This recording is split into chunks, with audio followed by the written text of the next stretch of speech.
નમસ્કાર. જામુગડામાં ભગવાન બિરસા મુંડાની 150મી જન્મજયંતિ નિમિત્તે જનજાતીય ગૌરવ યાત્રાનું ભવ્ય સ્વાગત. ભગવાન બિરસા મુંડાની 150મી જન્મજયંતિ નિમિત્તે આયોજિત જનજાતીય ગૌરવ યાત્રાનું આયોજન જામુગડા ખાતે ભવ્ય સ્વાગત કરવામાં આવ્યું હતું, જેમાં વિવિધ મહાનુભાવો સાથે સહભાગી થઈ આ કાર્યક્રમમાં ઉપસ્થિત જનમેદનીને સંબોધિત કરી ભગવાન બિરસા મુંડાજીના જીવન અને રાષ્ટ્ર પ્રત્યેના પ્રેમના બલિદાનના સંદેશને જન સુધી પહોંચાડ્યો.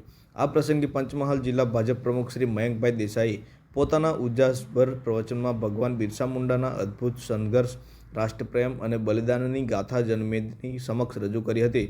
તેમણે જણાવ્યું કે બિરસા મુંડા માત્ર એક વ્યક્તિત્વ નહોતા, પરંતુ આદિવાસી ગૌરવ અને સ્વાભિમાનનું પ્રતીક હતા. કાર્યક્રમમાં રાજ્યમાં આદિવાસી વિકાસ મંત્રી શ્રી પી.સી. બરંડા, કૃષિ મંત્રી શ્રી રમેશભાઈ કટારા તેમજ સાંસદ મહોદયે પણ ઉપસ્થિત રહી આદિવાસી સમાજના ગૌરવ અને બિરસા મુંડાના અડગ સંઘર્ષ વિશે પ્રેરણાદાયક ભાષણમાં આપ્યા હતા.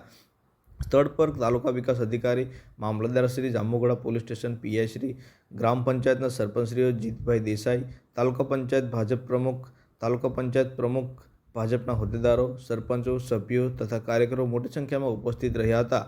ભક્તિ અને ગૌરવના માહોલ વચ્ચે ભગવાન બિરસા મુંડાની પ્રતિમાને ફૂલહાર અર્પણ કરવામાં આવ્યા હતા અને સમગ્ર કાર્યક્રમમાં આદિવાસી સંસ્કૃતિની અનોખી ઝલકો જોવા મળી હતી. જામુગડા આજે ખરેખર બિરસા મુંડાના આદર્શો અને આદિવાસી ગૌરવથી ધન્ય બન્યું હતું.